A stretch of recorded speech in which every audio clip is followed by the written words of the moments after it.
Oh, dit is wel gek. Dan zien we opeens van de kant. Hallo, kijkers. Beste kijkers. Het is... waar zit de camera eigenlijk dan? Daar ergens, maakt niet uit. Dit is dit keer mijn Tobieke weer. Zo irritant voor mij, die weer met brilglazen. Oh, ik heb 1 kijker. Hello guys, this is Maurice from Rotterdam, Roffa Holland. Misschien ben je Nederlands, dan versta je dit ook. Neo returns and he's gonna duplicate himself. Nou, daar is hij alweer. Niet interessant genoeg. Maar dat maakt niet uit. De duplicaat is Nemo 3 en dat is in het verleden al gebeurd. Kort na 1997. En hier, dit is Nemo 3 waar je nou naar zit te kijken. Dat heb ik in een schriftje opgeschreven al jaren geleden. Het is nu 2022. Oh, 101 bars geeft hij maar even. Die wil ik even laten horen. Tenminste, speak remixes.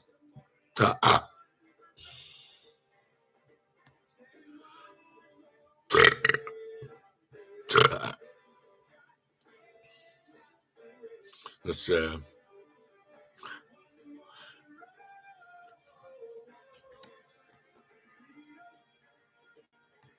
DMT is everything. Dennis McKenna, daar ben ik ook wel benieuwd naar dan. Concerned. Ayahuasca is driven by DMT. What made me go to the Amazon was I first encountered DMT in the underground in Berkeley in 1967. And I was absolutely 67. amazed. I mean, I had already taken LSD, but for me and to this moment, DMT is just the most amazing thing in the universe. I mean, it shouldn't exist. It's impossible. And every time I do it, I come down, I say, this is impossible. I mean, to call that a drug? What a joke. I mean, it just masquerades as a drug. It's not a drug. That's preposterous. The problem with DMT is its incredible power, that only the most intrepid can form any coherent impression whatsoever of what's going on if it's a strong trip. I mean, there are sub-threshold trips where you just graze the tummy of the beast, and then people come down with various models of archetypal closure with the cosmic carnival. That's the archetype of DMT, is the cosmic circus. But if you actually get a strong hit of it, which is in no way dangerous, but simply a true boundary dissolving hit, it's into some place. It's almost like, well, I once said, there's danger of death by astonishment. And I think that's true. That's the major danger, is death by astonishment. Because you just get in there and you say, my God, I thought I had some expectation of what was possible. And instead, this is just so blown out. And it somewhat freaks me out, I have to confess. It is so alien, so huge, so complete in itself, so unrelated to our petty concerns on this planet. I mean, I went to it first as an art historian, and I was a Jungian.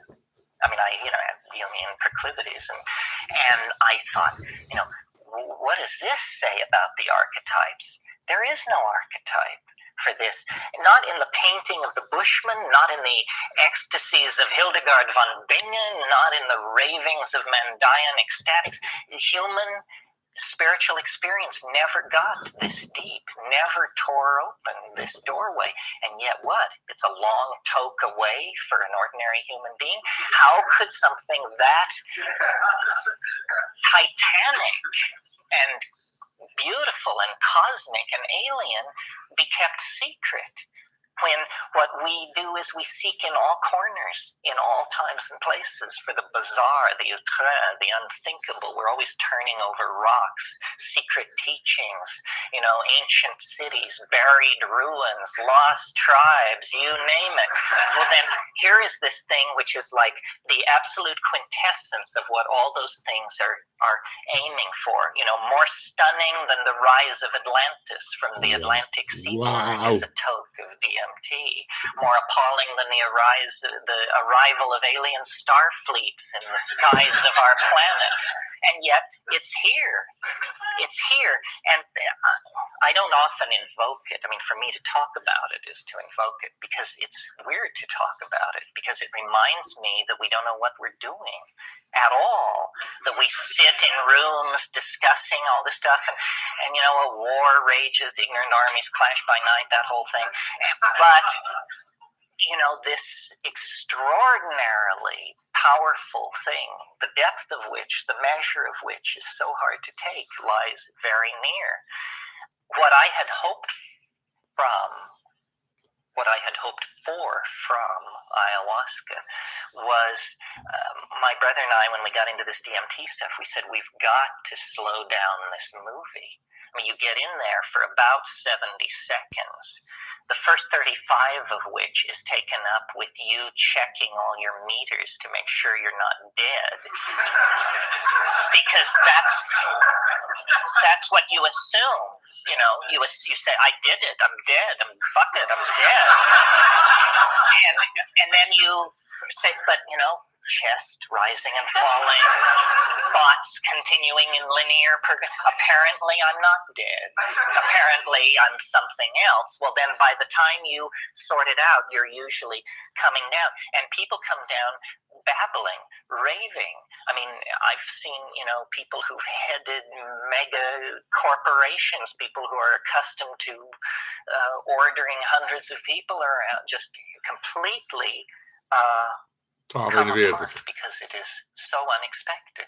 So our notion was slow the movie down, get in there. And ayahuasca looks like a strategy for doing that.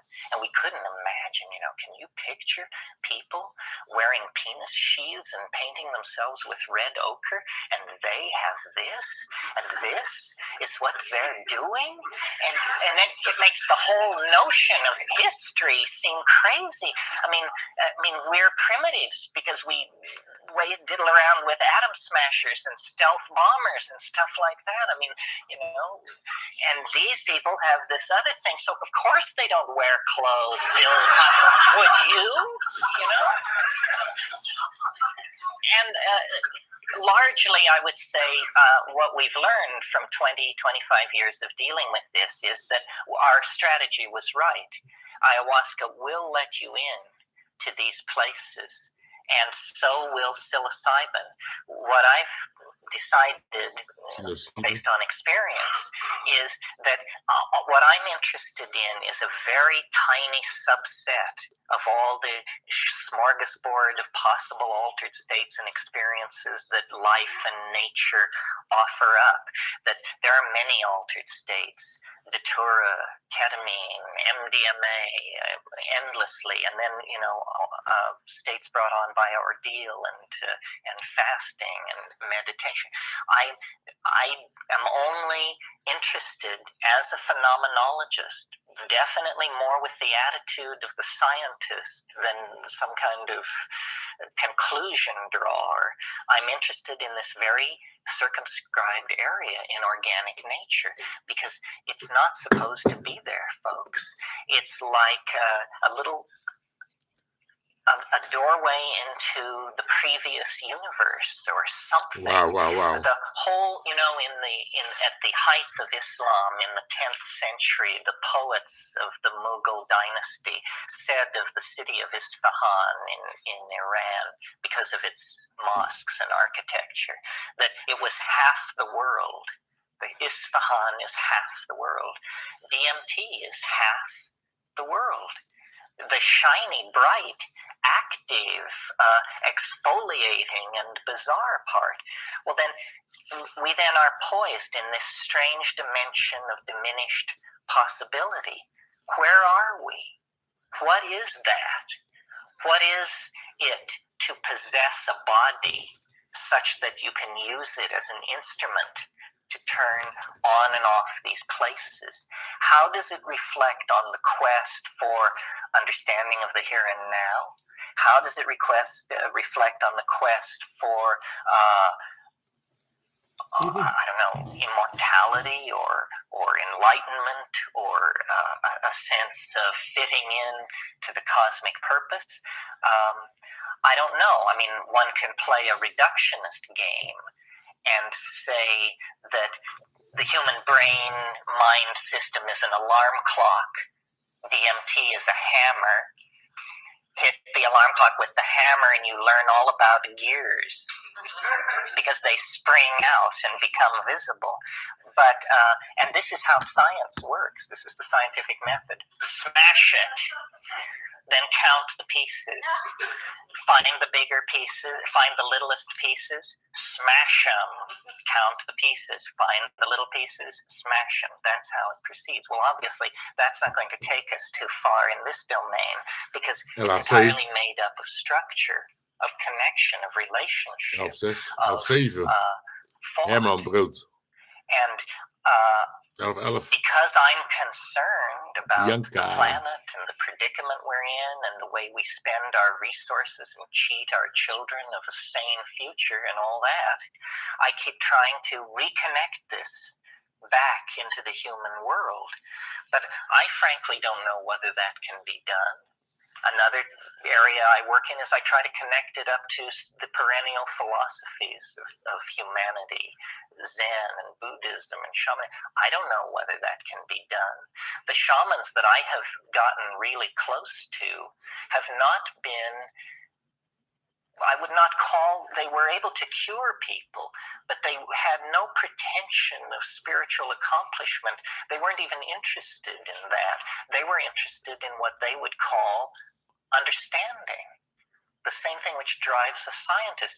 They say, I mean, Don Fidel, who I took most of my ayahuasca with, we would take it on Saturday nights with a group of about 40 people and cure. 40, and then we would take it on Wednesday nights, just he and I or a couple of other people. And that was for learning. He always said, and he said, you can't cure unless you learn. And I felt very comfortable with these people because it from the outside, it looks like ritual and taboo and power. And from the inside, it's just, hey, let's all cook something up and try to figure it out. It was totally familiar to me from my days in Berkeley in the 60s. It's the head ethic. It's cook it up, try it out, try and make sense of it with your friends. And you see, I think it's very disempowering to believe that somebody else has the answer and that your life consists of sorting out a bunch of options to try and find this person who has the answer. The generous point of view, the ecumenical point of view when looking at the world's religions and spiritual traditions is to say everybody has a piece of the answer. You know, the Buddhists have a piece, the Kabbalists have a piece, everybody has a piece. The mushroom on this subject is extremely ungenerous. It says nobody has a piece. It's preposterous. You know, the reason the world doesn't make sense to you is because the world doesn't make sense to you. How could it? I mean, look where you're starting from. Where is it writ in adamantine that troops of monkeys should comprehend the architectonics of the cosmos? You know, it's just not part of the deal. So then you have to rest with some kind of provisional arrangement. But I somehow think that the forced evolution of language is how we're going to work our way back into taking care of our planet, and that psychedelics are the catalyst for this. They show us, number one, that there is a transcendent other, which I certainly didn't believe there was till I took psychedelics. I mean, I was raised Roman Catholic. I spent a lot of time deconditioning myself from the transcendent other and embracing a kind 2022 of, hij is of 2000 materialist overleden. agnosticism. Well, Nee, that lasted 2011. 15 seconds into the first DMT trip, and then that had been vaporized for all time. So I think we need to honor the religious impulse, but I'm very skeptical of all hierarchical con games where the idea is somebody knows something and somebody else doesn't, and then they have to trade off their relationship. You know, the Rolling Stones have a song that says, you don't get what you want, you get what you need.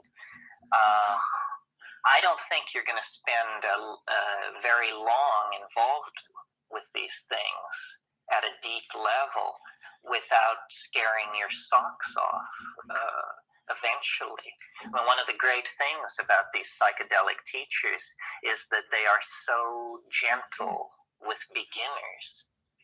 And then the flip side of that coin is they are so unforgiving with veterans.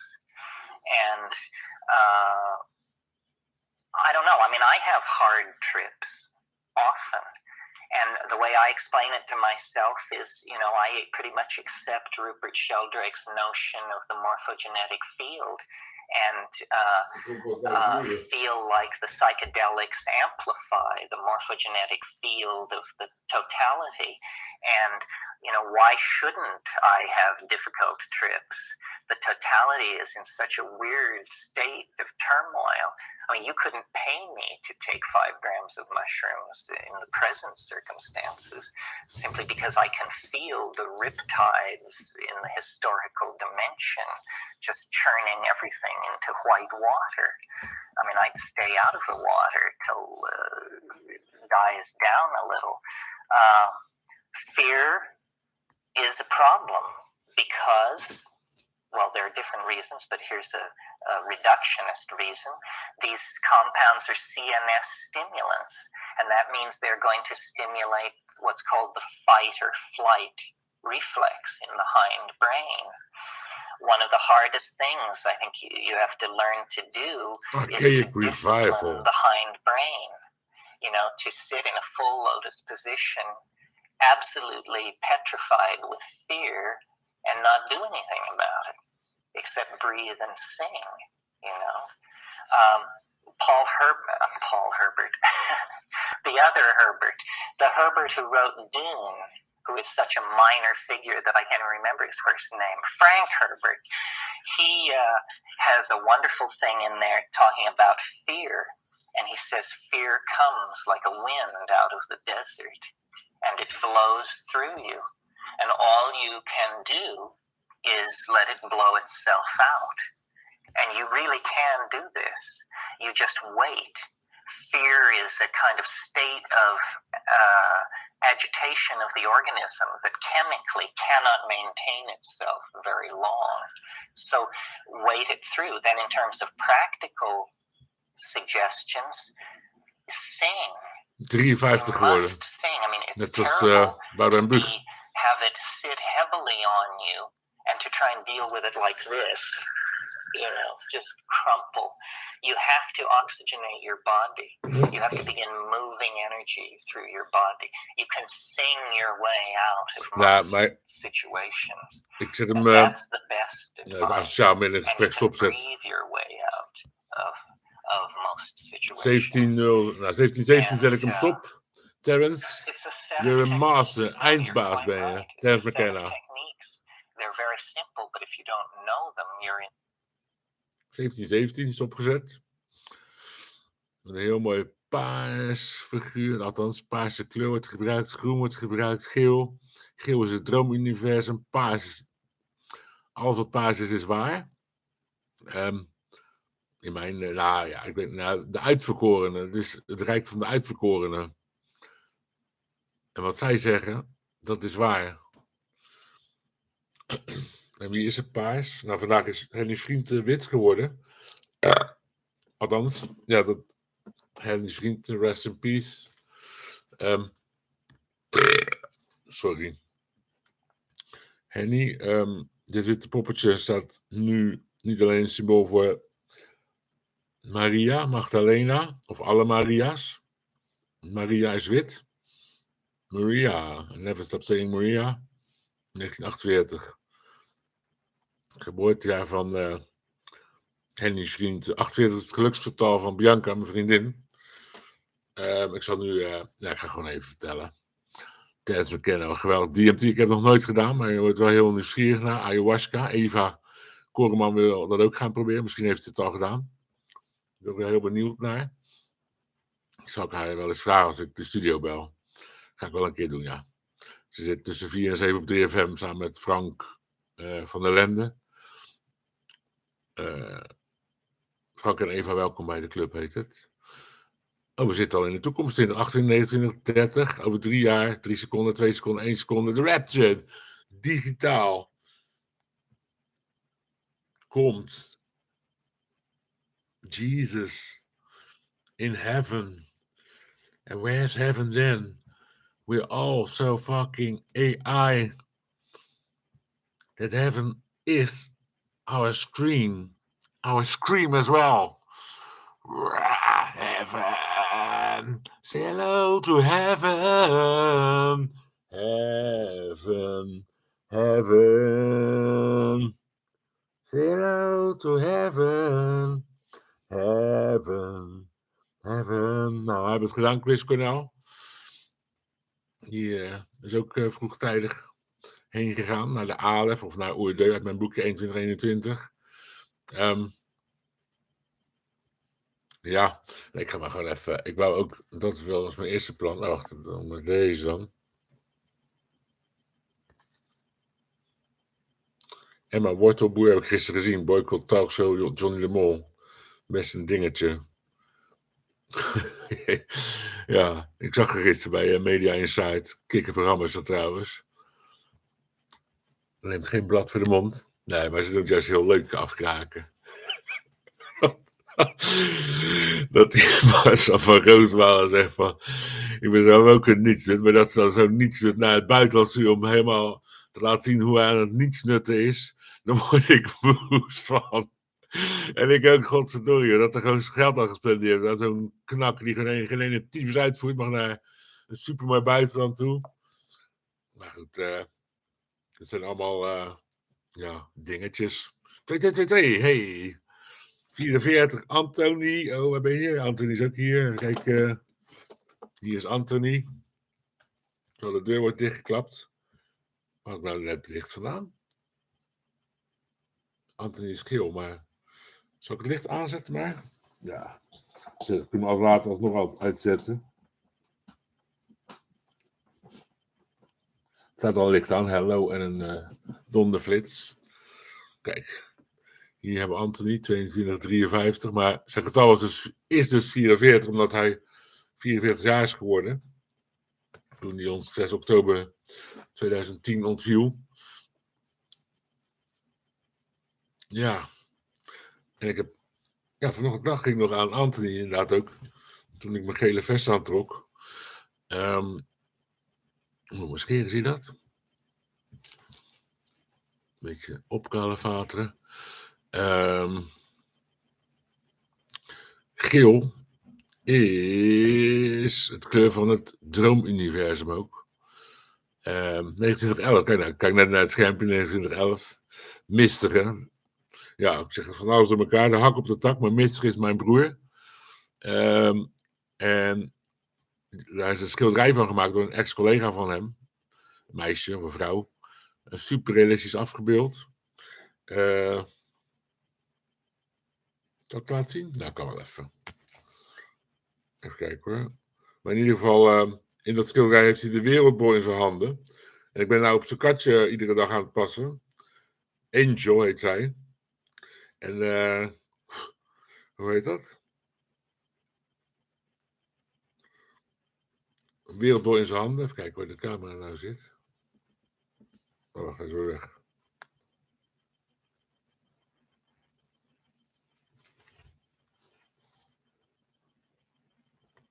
Wereldbol in zijn handen, zie je dat? En toen was op de radio, bij Radio 2, bij Paul Rabbering, Top 5 van 1979 bezig. Van een vrouw die dus uit 1965 kwam. En we got the whole world in our hands. Dat is zo'n synchroniciteit. Ik noem synchronisatie om makkelijk te houden. Maar dan wordt toch gekeken. Dat laat toch zien van, hey, dit is gewoon allemaal een geintje waar we in zitten. Het is een fucking geintje, weet je wel. Het hele leven op aarde. Maak er gewoon een grote geintje van. Een slechte Nederlands, maar ik praat dat Surinaamse Turk. Ik ga eventjes beloven wat ik doen. Weet je, doen wat ik beloof. Even kijken hoor. Tool Pneuma kan ik, of Tool Parabola kan ik spelen. Dat gaat te horen, beter gezegd. Van Pink Floyd.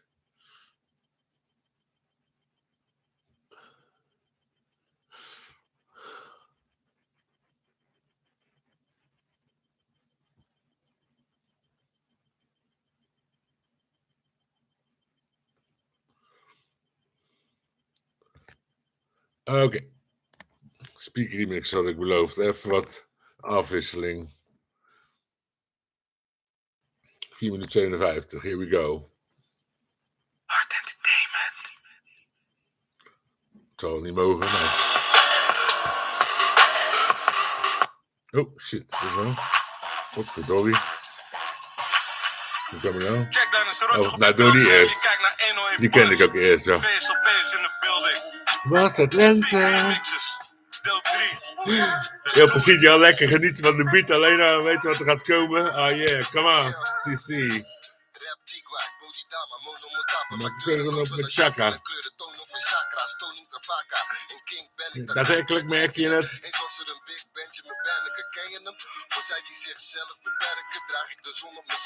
Ja, hij was Atlas, ja. Is Atlas.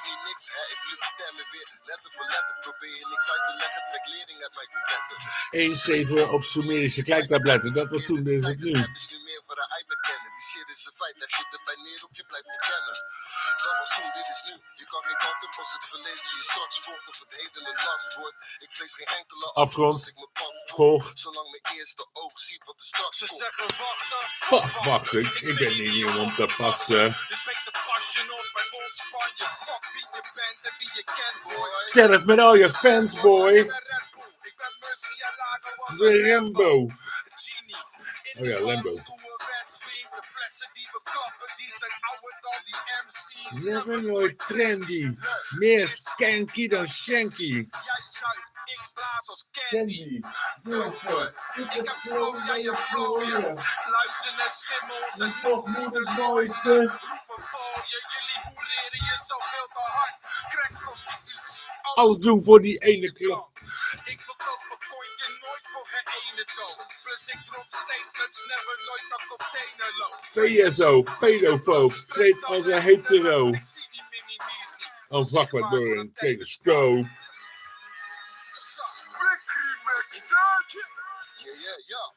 Volgens mij is hier een misverstand. Wat is hier aan de hand?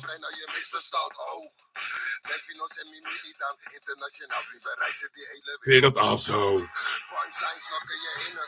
Zitten we op één lijn, dan snap je die zin verband. Ook. Wil je speaker zeg ik probeer ik al houwer een hype hoofd in de levensond heb ik in de hand. Koninklijke trommen zitten, ze weten mijn bloed is wel. Ik giet de nek spieren en noem het de koning daar. Nee, we zijn niet kleurenblind, is geen sprake van. Goed of fout? De straat is iets hoe goud. Je moet weten hoe je bouwt en op wie je wat toevertrouwt. Gevullende buik op een stijl van ik poepen. Ik doe geen make-up als ik zeg wat je moeder van pollen. Sweetie mix is scheepsrecht, zodat je het goed onthoudt. Is de waarheid uit, dan doet het je fucking zeer. Ik leg die latsen op, dus je gaat denken dat ik niet. Nog een keer. Misschien reden wij met een hoofd van als je het op probeert, status is niks. Koud ze daar, jongen, dit omgekeerd. Je kan haten op hoe we liggen, maar zoek geen broodje bief op wat dat je ooit nog is. Linkersoep. Verbreek mijn eigen record weer als ik meteen het doe. Ik doe geen kappapier, ik sta regels echt. In het Guinnessboek. Met een kick en een snare. Ik bless alles met een kick en een snare. Wat? Ik bless alles met een kick en een snare. Gegroet zijn degene met blauw bloed. Ik zeg je wanneer ik Versace zou passen, dan zou ik never nooit kopen. Want als ik wel lijken op Bassie, dan had ik mijn haar wel geverfd als een rooie. Wat denk je nou? Schooier. Dat je bent als een pooier. Oké, je krijgt money van moeder, maar wat moet er wanneer je rap als een dooie? Ah!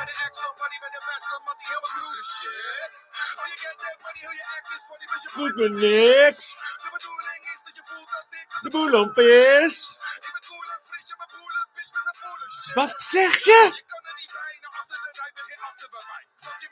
Fuck je, ik kom uit een andere tijd.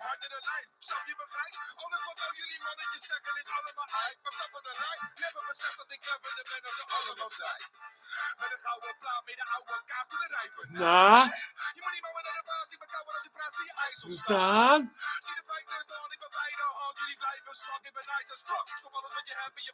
In een lekker zak. Stront vervelend. Stront vervelend.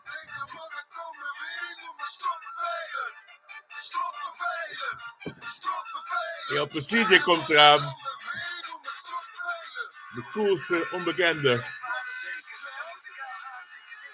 De doopste. Die geniet van zijn dope flow. Here we go. Je heeft niets op me. Want je weet geen tyfus.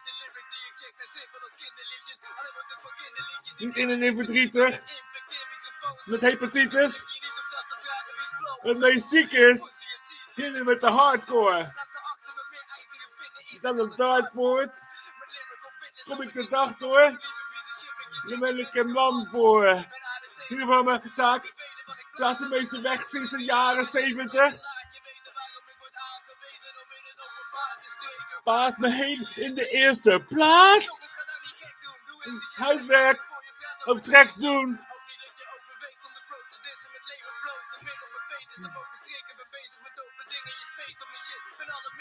Wat wezens van me vinden. Is er van mijn illness? Een klap. Een gezichtje. Onstage ondergescheten. Ik loei hem in belofte bij deze. In Procedure, de bekendste rapper die niemand kent.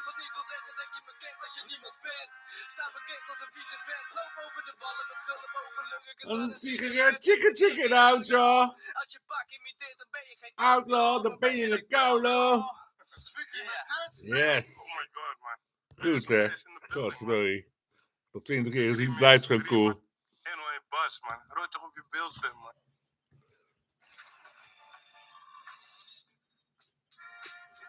Deze ken ik nog niet. Zomer 1625, VSOP. Dat is wat zachter. Dat is wel heel zacht deze. En toen zei Theo van, hey, weet je wat ik ga doen?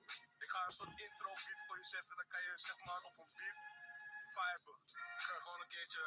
Ja, ik wou dat helemaal niet. Ik wou gewoon... Vuvuzela shit. Weet je wat ik bedoel? Vuvuzela. Ja, man. Die mic stinkt, hè? Ja, maar hij stinkt echt hard, hè? Weet je hoe... Je wil niet weten hoe je hier Maar deze is iets te zacht. Nou, ga even kijken. Dat kan echt niet. Het staat op zijn hardst. Het is gek, joh.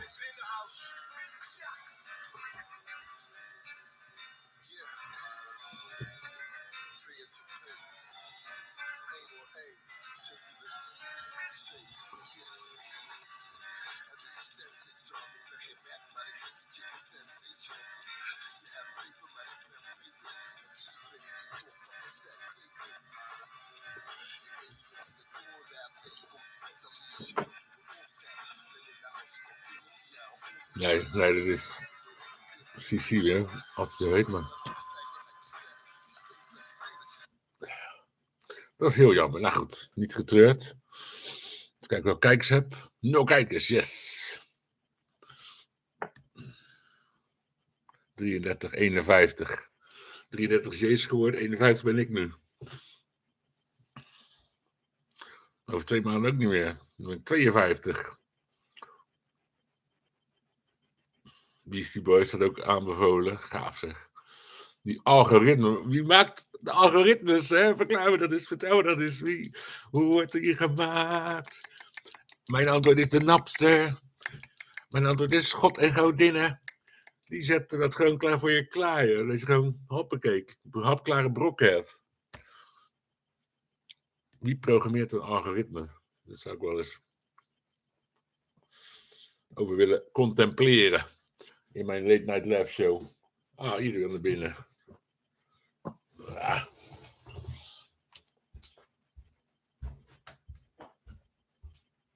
Kom maar jongen. Kijk bij jou. Stel, daar kom je ook. Het regent. Ja, kijk hier.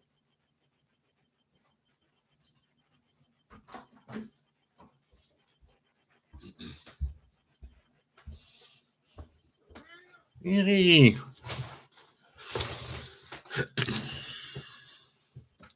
Oké, we gaan even verder. Ik heb wel naar mijn zin met hip-hop. Ja, ik ben ook grunge-fan. Ja, niet was grunge-fan, ben ik nog steeds. Want ik ben van 1970 en dat was de toptijd dat je helemaal in je top van je tyfusleier zit. Dus je 18, 22, 23, 24, 25, 27. 27, fantastische leeftijd ook. Oh, wacht.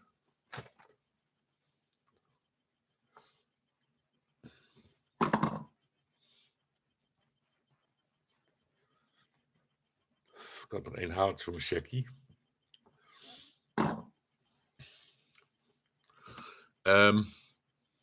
Yes, we gaan even iets intypen.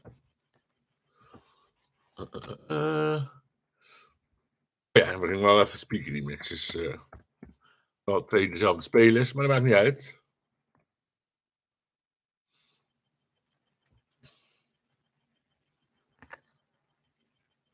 Oh, ze hebben er meerdere, joh.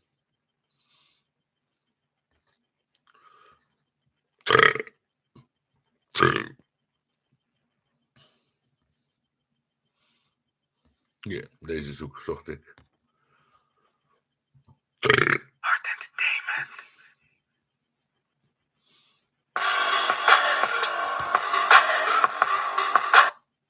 Godverdomme. Sorry, niet bedoel ik.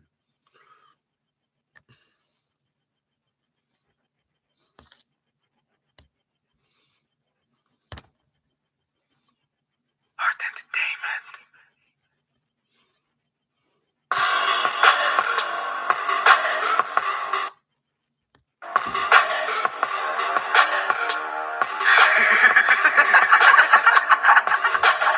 Ben start klaar met zieke shit en ik blaas hard. Een barbaar, ik wiep een chick en ze baard bars. Jij bal haar, justitie is niks en ik maak af.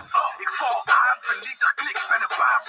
Mijn teksten aanslag, ik heb de flow van het jaar. Zou klappen krijgen, wat ik kreeg was een vrolijk gebaar. Ben boze gevaar, Gino die kan ziek rijmen. Alleen jammer dat de ziekste hier zo nooit de deal krijgen. Hou mijn ziel bij me, enemies op afstand. En ben vaak onder invloed van wat Hennessy of Atlas. Ja, bij alles alsof ik van Pluto kwam. Groter dan alles, alsof ik loop om mijn Eurotap. Yes. Ja, dit is de ziekie, GD spin met fucking hitte. Dus toen die Biggie krijg me wien die bitch en stomp je ribben. Jouw shit is steamy, voel me net als Miggy, ik kom liften. Ben net een tigri op die speak remix, wie fuck met dit? Want die ik kost je lippen. Ik ben de gekste hier, zelfs kaaskool zijn me eerlijk G, jij bent de next MC. Ik rap de streets, ben de beast, dus ga maar schuilen. Voel me buitenaars, nu kom mijn ware aard naar buiten. Geef ik je beats, dan zijn ze niet van Dre. Zo klein niet dat ik al mijn lijn zie met de bivak tape. Ik zie je niet op stage en ik doe dit ding hier foutloos. Jij deed met autotune, maar ik hoor je tune nooit in de auto. Herprogrammeer mezelf, want ik ben de dokter zelf. Herprees de onderwereld, zet hem in voor de helft. Smeet het ijzer voor het heet is. Ik brandmerk, brandplekken, branden, laat je bidden voor een fucking kerk. Grijnt op een stok, het is de cash dat ik blind pak. Denk buiten de box, omdat ik er never in zat. Geen driehoeken, ik maak van alles een vierkant. Ik laat je crashen net een vliegramp. 24 barbaars, dus je loopt groot gevaar. Black magic shit, ik doe eng net een tovenaar. Moet bewegen, ben niet gemaakt om te wachten. Ik ben zo gek, je verliest zelfs jouw gedachten. Diamanten en kristallen. Ik wil banden die leeg zijn, vol met bitches die ook werken zonder lege handen. Gooi wat peper over de mic, wil mijn bek verbranden. Yes. We blijven doorgaan tot weer in Miami landen. Wat is self-made, dus ik blijf de beats killen. Murder in de mainstream, ik zorg dat ze niets willen. Het beest die wordt fokkerij, wil alles rippen. Bezeten door mijn eigen doel, een access is een metron. Deze stralen recht als een predator. Mijn bars zijn een chainsaw, want ik breng een massacre. Search and destroy, want ze willen zich verbergen. Zo verpult, dus ze kunnen het niet handelen. Op de bodem liggen, ogen dicht, oren stuk, hoge druk. Niveautje is gesloten, kist dodelijk. Overstoot stoffelijk, nooit meer stoppende. De ramkoers is never stopvoets overrompelen. Ik palm rush de show, Yes. Gallery playtime. Yes. First zit een public enemy wanneer ik steeds Dive. Noem me Moses. Yes, voor Moses. Lines als een big fat booty ho. Ah. Ben die laatste beste. Jullie zijn slaapverwekkend. Wekkend. Fuck it man, ik laat ze kletsen. Dat is wat die bazen Denken. Ga rappen. Je ziet me diepgaande, titaan. Explosief als nitraat, bitch. Ik gooi benzinebommen op ze. Ik let die motherfucker burn money. En schop een mooie tyfusbende voor ze. Yes. Keihard de stiftste. Ik flex helemaal niks voor die choppies. Je weet ik breng die vliegen met me voor ze. Haha. De dag is over. Anders naar de klote. Boy. Helemaal niet jakken vlammenwerpers voor die poster. Boy. Deze game is al zo lang over dat we restart de seed op een beat. Stoppen harder dan die retarders MC. Fuck em. Rah. Al je start riots op tot het pepperspray regen. Yes. Enemies branden. Yes. Brand is de vlammenzee. Give me five more. Ik ben Gronings hardcore. Never nooit dat ik kapper mee. Mijn enemy is het niet echt met me eens. Als ik zeg je bent mijn vriend, ik heb beef met het systeem. Zelfie zet een beat en je ziet een negger op dreef. Excentriek met de Steve MC stem ik meteen. Je hebt gezien dat de 4 letters de V en zo in de bravery zetten de G. Want het is van hem, ik kan maar niet rappen nog steeds. Team telt niet meer mee als je niet bent wat je claimt. Als jij mij niet checkt in de week als je iets hebt en ik weet nog van niets, heb je een probleem. Als ik jou niet smack in de face als je hier gek doet bij 7 op papier, ben ik geen safe.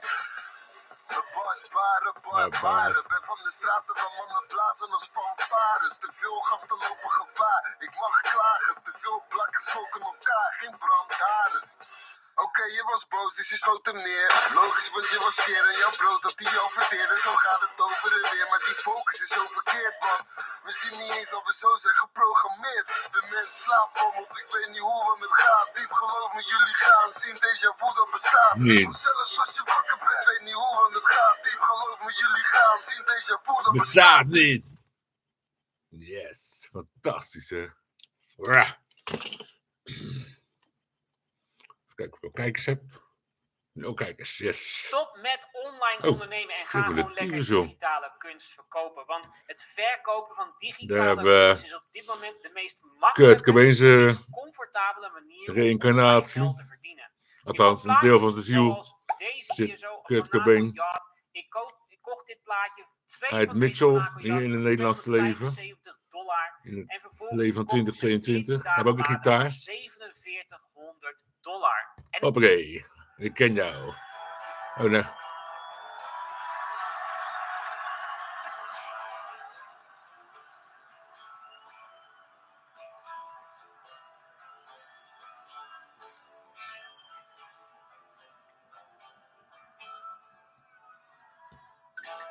Toe, pneuma. Maar ja, dit is fantastisch gedrumd natuurlijk. Het is onmenselijk goed dit.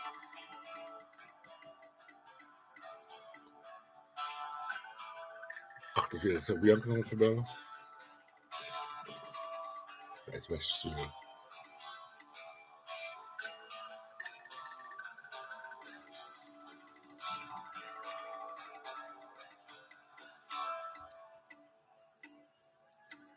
Weer de steengroeten.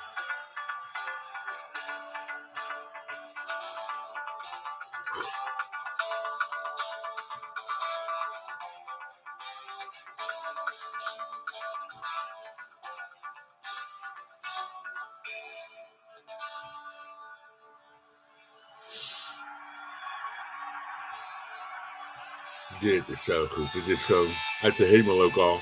De Alef, uit Oerdeu.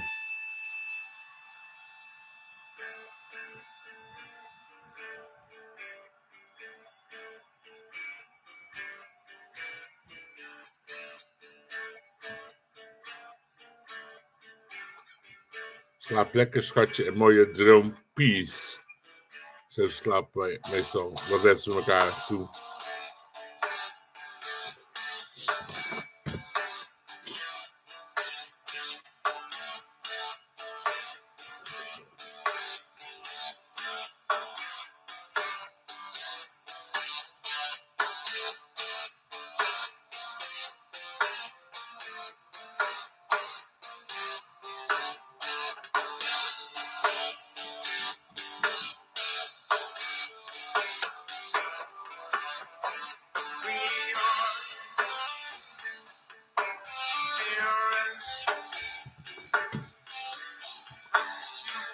this last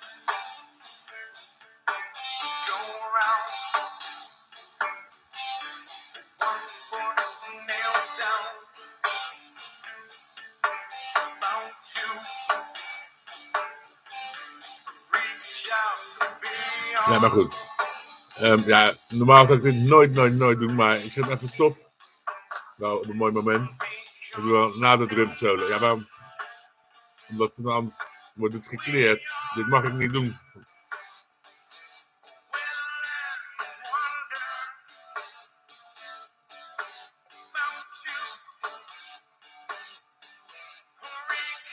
Remember.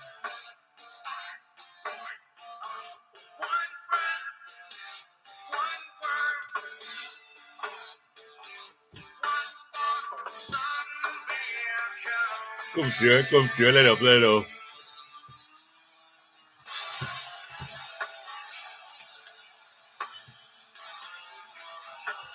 Oh yeah, Boston 33.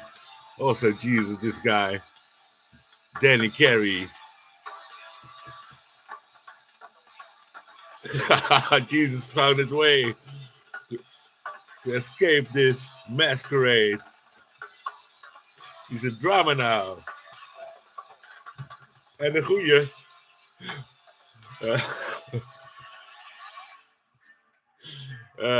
Geniaal dit. Wat goed zeg.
Spirit. Bound to.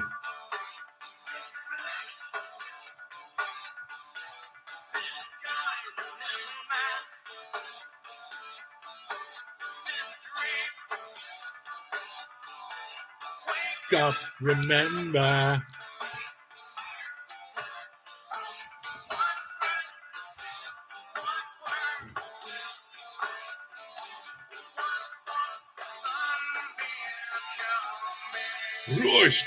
Rust! Even kijken hoor naar Danny. De rippum.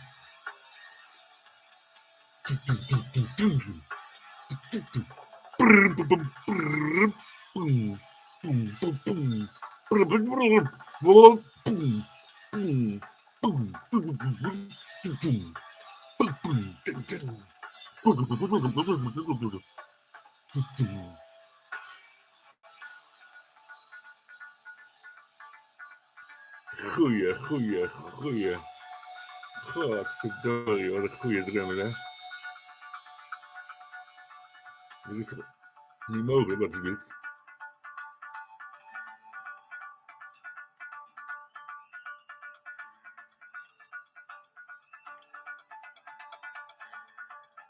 Echt een machine gewoon. Deus ex machina. Oh,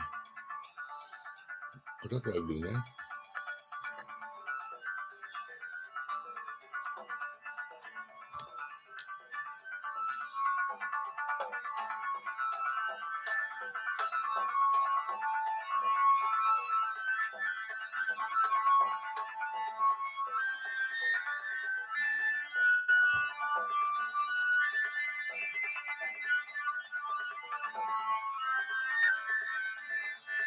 Ja.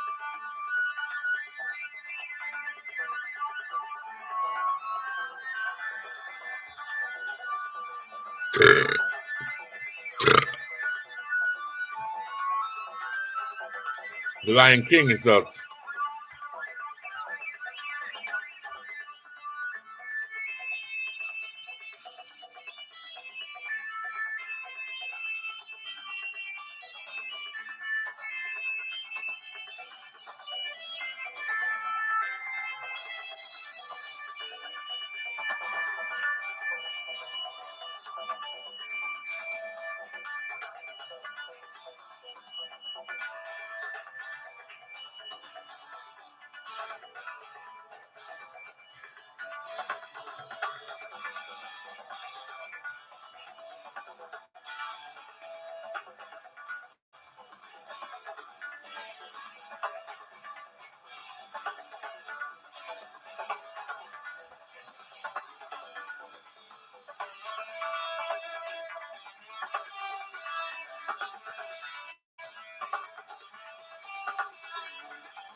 Dus...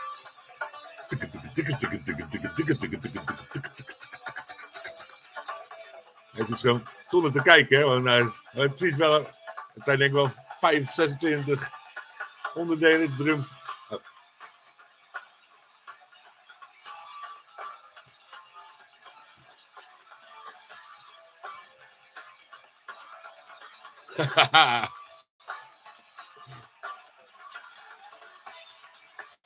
Bam, bam. Grrr. Brrr. Tuk, tuk, tuk.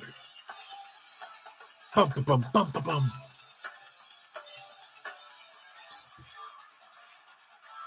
Hoor het publiek juichen.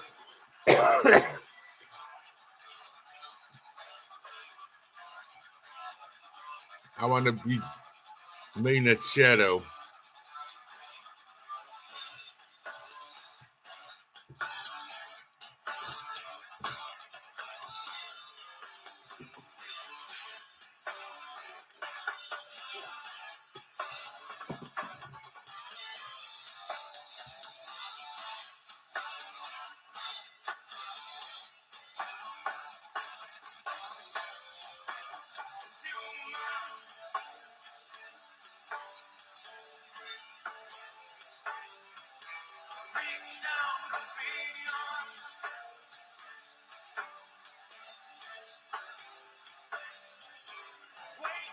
Remember.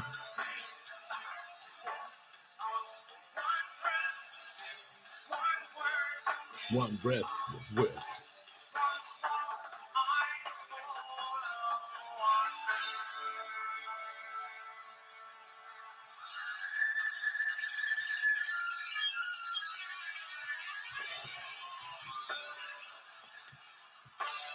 Ha ah.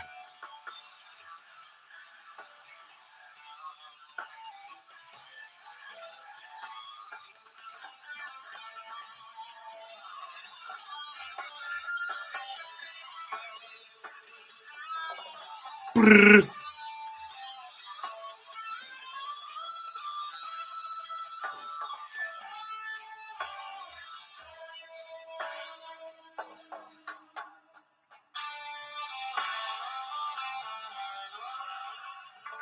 Preciezer dan de atoomklok, deze boy. Boy, man, this man. Danny Carey.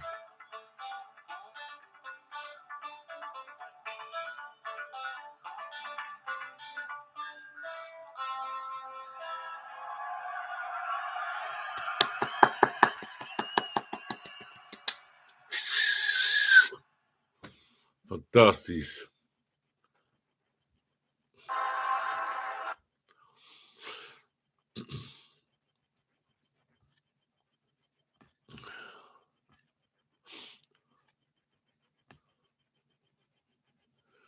Ik kan wel even een freestyletje eruit gooien.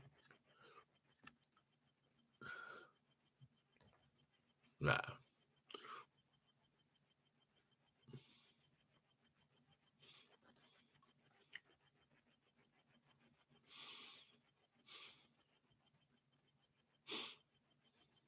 Oh ja.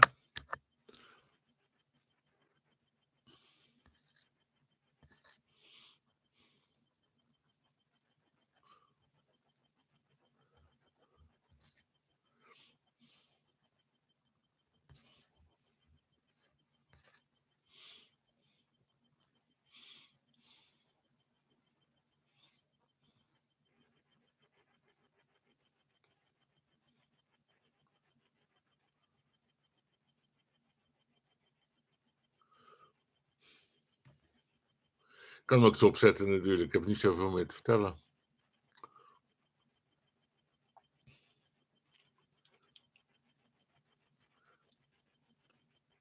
Ja, ik moet wel even een goede stop hebben. Nou, ik vond het wel goed eigenlijk van Escape the Masquerade. Vond ik wel een mooie voor mezelf. En ik ga hem nu stoppen naar 55. Peace, love and all. Freedom is the most important thing that we have. And love, of course. Peace, opportunity, having fun. This is Relative Scared 1. Good.